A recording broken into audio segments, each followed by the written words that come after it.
Let me tell you about the night I almost missed everything.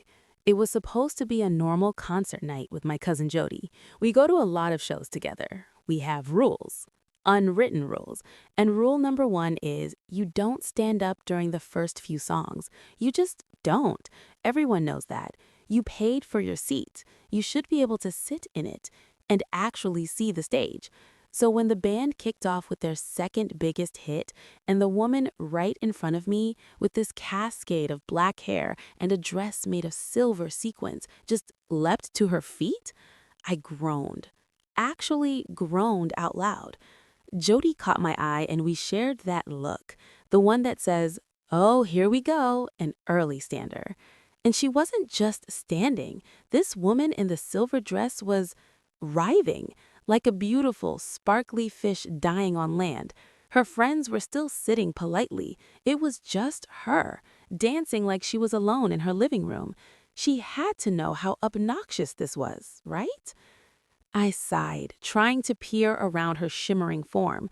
She was directly between me and the lead singer, a human, sequined eclipse. I decided to be brave, or polite, or annoyed enough to do something.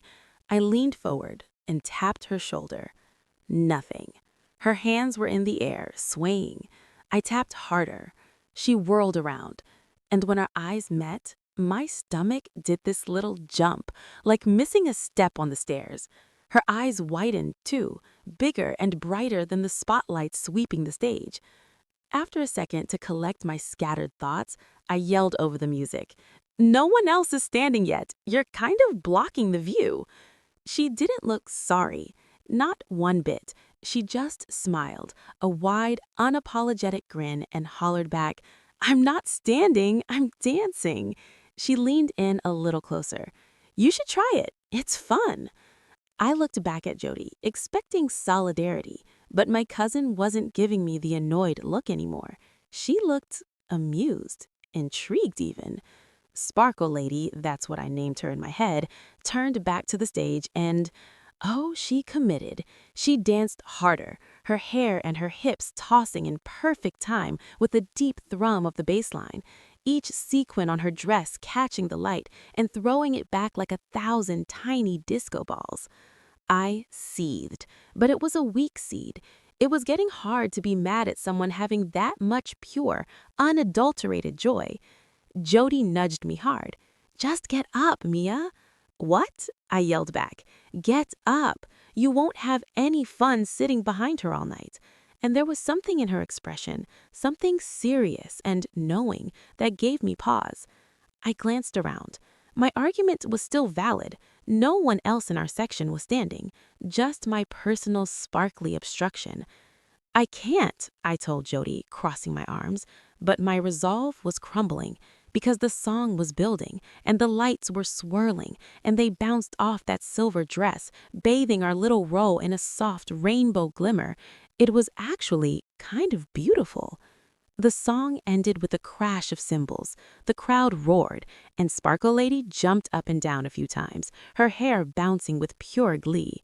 The lead singer leaned into the mic, his voice booming. "Are you having a good time out there?" And Sparkle whooped, a loud, happy sound. Then she had the audacity to turn and wink at me, a direct, playful wink. That was it. Jody elbowed me again, a final nudge. "You'll miss it," she said, her voice cutting through the noise. "Come on, I'll get up too." The opening chords of the next song began. It was one of my favorites, a song that usually made me tap my feet. In front of me, Sparkle was swaying back and forth, her arms moving as smooth and graceful as kelp in a rising tide. I took a breath, and then I stood up. Jody immediately jumped up beside me, a grin on her face. Sparkle felt the movement and turned. She was singing the lyrics, and then she was singing them at me. Her lips were plump and glistening, and I caught a hint of a pink tongue on the words "lover" and "lay your head." She wasn't just including me in her joy anymore. She was sharing it directly with me. She grinned.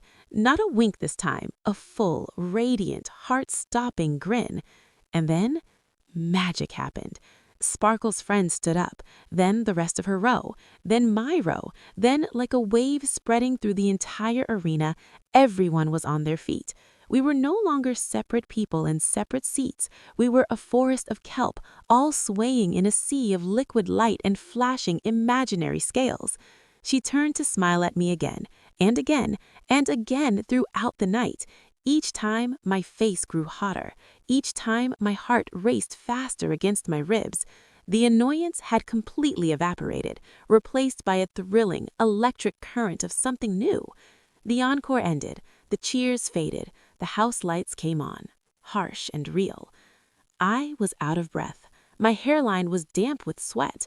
I realized with a start I hadn't touched my seat since I first stood up. And then Sparkle turned her back on the empty stage for the last time. She faced me. The air between us crackled with leftover energy, the static lifting the fine hairs on my arm. She didn't say a word. She just reached out her hand. I didn't hesitate. I took it. Because the most important rule, the one I learned that night, wasn't about sitting or standing. It was this: when magic offers you its hand, you take it. You don't sit. You get up, and you don't miss a thing.